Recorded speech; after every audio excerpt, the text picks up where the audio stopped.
Gila Kerja.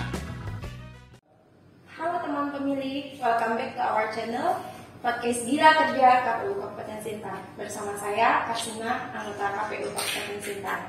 Saat ini telah hadir bersama kita seorang tokoh perempuan di Kabupaten Sintang yang memiliki peranan strategis di pemerintahan Kabupaten Sintang. Dan siapakah dia? Ya, beliau adalah Sekretaris Daerah Kabupaten Sintang, Ibu Yosefa Hasna. Halo Ibu, apa kabarnya? Baik, luar biasa. Alhamdulillah, sehat ya Bu ya? Sehat. Perjalanan tadi juga lancar ya Bu ya, dari rumah ke KPU? Aman. Iya, dan alhamdulillah cuaca hari ini juga cukup cerah ya Bu ya? Iya, betul. Sangat bagus. Iya. Agak sedikit panas juga kan? Iya Bu, benar. Tentunya pertama kami mengucapkan terima kasih banyak Bu Sekda yang sudah meluangkan waktu di tengah kesibukan yang sangat luar biasa ini untuk menjadi narasumber di podcast Gila Kerja KPU Kabupaten Sintang.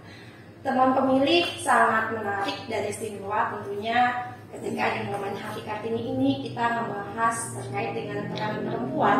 Hal ini terkait dengan partisipasi perempuan dalam pemilu dan pemilihan bersama tokoh perempuan yang merupakan salah satu tokoh perempuan sentral di Kabupaten Sintang. Yang bisa dikatakan bahwasanya Bu Sekda ini juga perwujudan dari Kartini masa kini ya Bu ya? Kurang lebihnya seperti itu ya? Ya, pastinya seperti itu. Iya. Dan tentunya untuk bisa menjadi salah satu tokoh Kartini, perwujudan Kartini ini pasti banyak sekali perjuangan yang sudah Ibu laksanakan ya Bu ya? Iya. Dan ya mungkin sebelum kita berbicara lebih jauh terkait dengan tema kita hari ini, Ibu bisa sharing singkat saja Bu. Bagaimana sih Ibu bisa sampai pada posisi strategis, kemudian sampai di puncak karir dan bisa menjadi tokoh perempuan yang menginspirasi perempuan lain? Singkat saja Bu. Ya, baik. Terima kasih Mbak. Memang tidak mudah ya mencapai karir seperti saat ini. Saya sangat bersyukur saya mendapatkan amanah ini karena memang kerja keras ini dibangun sejak awal. Kebetulan saya anak seorang guru, jadi disiplin itu sudah ditanamkan orang tua saya sejak saya SD. SD, SMP, SMA, kemudian juga saya kuliah, S1, S2 juga. Kemudian saya bekerja di provinsi awalnya, kemudian saya pindah ke kabupaten pada tahun 2000 waktu Oda. Dan sejak awal saya jadi PNS, saya memang termasuk yang lumayan disiplin. Karena memang saya juga selesai dari sebuah lembaga pendidikan Pamong Praja yang memang cukup disiplin APDN. Jadi bekal saya pada saat kuliah yang cukup disiplin, kemudian saya terus lanjutkan pada saat saya sudah kerja. Jadi disiplin, kemudian dari sisi waktu, dari sisi kerja, saya nggak pernah menunda-nunda kalau bekerja dan tidak pernah memilih. Jadi apapun yang ditugaskan oleh pimpinan pasti saya upayakan, laksanakan dan selesaikan dengan baik. Sampailah pada akhirnya saya mendapatkan posisi tertentu juga saya kerjakan dengan baik dan ada seleksi sekda, saya ikut seleksi sekda. Kebetulan waktu itu rivalnya semua bapak-bapak, Saya 2 kali tes pertama gagal itu Bu. Tes pertama gagal dan usia waktu itu juga masih agak muda. Terus ikut lagi, kemudian ada kesempatan ini saya ikut, baru saya lulus sebagai Sekda Sintang. Iya, luar biasa ya Bu ya.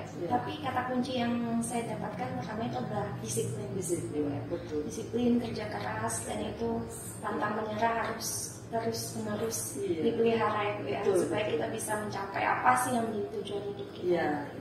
Iya. Nah, gini Bu, kita ini kan sama-sama mengetahui bahwasanya nanti di tahun 2024 akan diselenggarakan pemilu dan pemilihan serentak. Kalau pemilu sudah ditetapkan yaitu pada tanggal 14 Februari 2024, sedangkan untuk pemilihan atau pilkada ini masih diwacanakan. Kalau dikorelasikan dengan topik kita terkait dengan partisipasi perempuan itu, seberapa besar sih Bu peluang perempuan dalam proses pelaksanaan pemilu dan pemilihan ini? Terus bagaimana perempuan ini bisa dalam bentuk partisipasi apa saja yang bisa perempuan lakukan Bu? Kalau untuk partisipasi berdasarkan pemilu yang sudah lewat, itu kita tidak ragukan. Karena memang memang dari sisi jumlah pemilih perempuan banyak ya, 40-45% dari pemilih secara keseluruhan itu kan dari perempuan. Jadi kita sudah tidak ragukan kalau untuk partisipasi. Nah kemudian juga regulasi terkait dengan pemilu, ada afirmasi action yang memang mengharuskan 30% calon legislatif itu diisi oleh kaum perempuan. Jadi dari situ sudah kelihatan bahwa partisipasi kaum perempuan itu memang sudah sedemikian ya, maksudnya bagus gitu ya partisipasinya. Nah kemudian tentu di dalam mempersiapkan ini yang menjadi tantangan bagi kita kaum perempuan. Jadi tidak hanya berpartisipasi, tetapi kalau bisa memang harus terlibat langsung dalam keterwakilan perempuan. Berarti kalau berkaca ini kan pemilu dan pemilihan kan bukan yang pertama kali dilaksanakan secara serentak ya. 2019 sudah ada pemilu serentak, kemudian 2020 juga baru kita laksanakan. Yang membedakan itu pemilu dan pemilihan serentak 2024 dilaksanakan di tahun yang sama. Nah kalau berkaca dari pelaksanaan pemilihan sebelumnya Bu, apakah partisipasi itu terus meningkat atau justru sebaliknya Bu? Ya, kita tentu berharap bahwa partisipasi kaum perempuan semakin meningkat. Pemilu yang lalu juga perempuan menggunakan hak pilihnya mendekati barangkali 50% ya.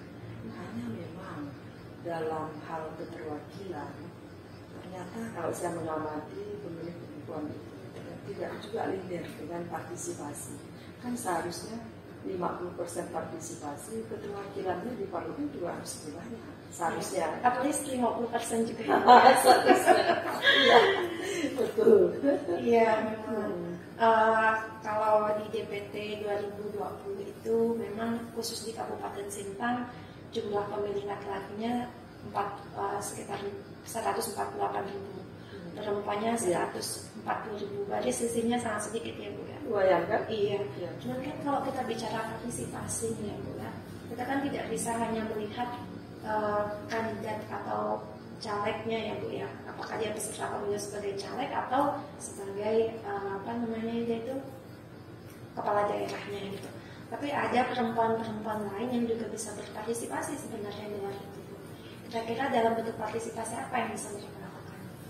Ya, pertama untuk di Kabupaten Sintang ya, bahwa kaum perempuan dalam rangka berpartisipasi dalam pemilu ini selain menjadi calon di legislatif juga tentu ke depan kita harapkan ada calon kepala daerah atau wakil kepala daerah dari kalangan perempuan, karena Sintang setahu saya itu belum pernah ada calon kepala daerah perempuan ya.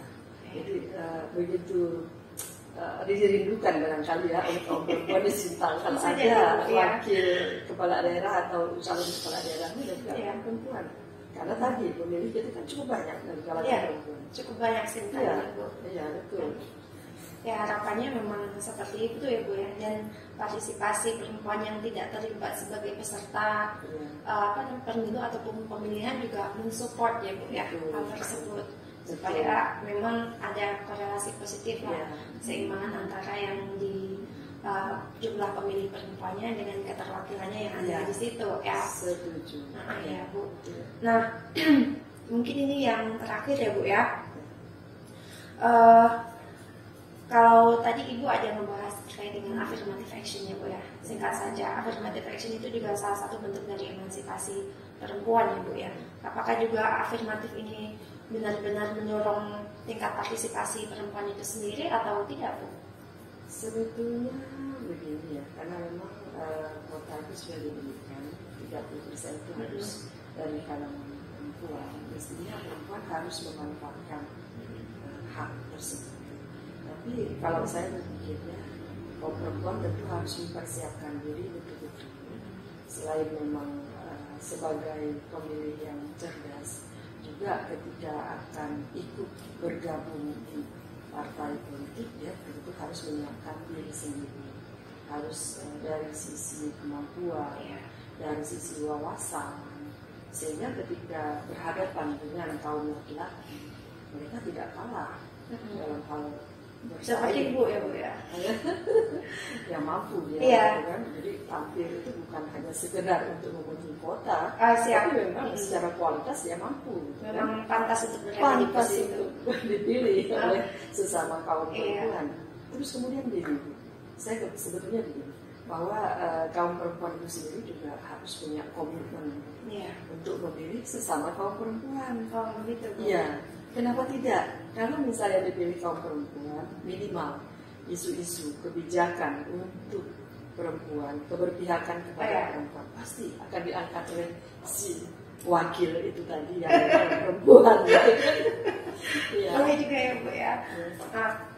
Terakhir ini Bu, sebagai closing statement-nya ya Bu ya. Apa pesan Ibu untuk khusus di Hari Kartini ini, karena ini momen yang sangat strategis di Hari Kartini perempuan-perempuan di Kabupaten Sintang, apa pesan yang ingin Ibu sampaikan kepada para perempuan di Kabupaten Sintang, Bu? Oh ya, pertama memang dalam momen Kartini dan menjelang pemilu ini, saya berpesan bahwa kaum perempuan betul-betul harus menggunakan hak dan kewajiban, baik dalam politik maupun dalam pembangunan di Kabupaten Sintang. Namun tentu kita harus menyiapkan diri dari sisi pendidikan, dari sisi kualitas, tentunya, supaya nanti kita tidak kalah bersaing secara terbuka dengan kaum laki-laki. Kalau kita tidak mempersiapkan diri, belum kita udah kalah dulu kan. Tapi kalau kita siap dari sisi intelektualitas, dari sisi wawasan, misalnya, kita tidak akan kalah dengan kaum laki-laki. Terus kemudian begini, saya berharap supaya kaum perempuan juga harus punya komitmen untuk memilih ketika ada calon legislatif perempuan yang memang pantas untuk kita pilih. Kenapa tidak? Why not? Kita pilih dong kaum perempuan, gitu kan? Nah itu. Begitu juga calon kepala daerah. Kamu ada calon kepala daerah perempuan. Ayo kita dukung perempuan-perempuan Sintang. Dukung yang perempuan juga. Oh baik Bu. Jadi banyak sekali nilai-nilai yang kemudian bisa kami ambil ya, terutama kepada teman pemilih yang menyaksikan podcast kita kali ini Bu ya, bahwasanya memang perempuan itu harus mampu bersaing ya Bu ya, dengan laki-laki, tapi tentunya secara terbuka dan tentunya harus memperhatikan bagaimana meningkatkan kapasitas diri perempuan itu ya. Sehingga jangan sampai kita itu hanya sekedar memenuhi kuota, tapi memang kita adalah bagian yang pantas untuk menjadi wakil tersebut ataupun posisi jabatan publik apapun ya Bu ya, termasuk sekarang ini kan jabatan yang dimiliki juga sebuah jabatan yang sangat prestis ya Bu ya. Dan tentunya perempuan di luar sana bahwasanya yang tidak terlibat aktif dalam hal tersebut bisa aktif dalam tahapan-tahapan yang lainnya ya Bu ya, karena kita kan mengetahui tahapan dalam pemilihan itu sangat banyak dan perlu pengawasan, perlu partisipasi terutama dari perempuan juga. Teman pemilih, demikian diskusi singkat kita bersama Ibu Sekda Kabupaten Sintang, Bu Yosefa Hasna. Semoga bisa menginspirasi kita, bisa memberikan pencerahan kepada kita bagaimana perempuan-perempuan di Kabupaten Sintang ini juga bisa menjadi Kartini-Kartini masa depan. Dan terima kasih sekali lagi Bu Sekda, semoga selalu diberikan kesehatan dalam menjalankan tugas sehari-hari. Teman pemilih, sampai jumpa di podcast selanjutnya.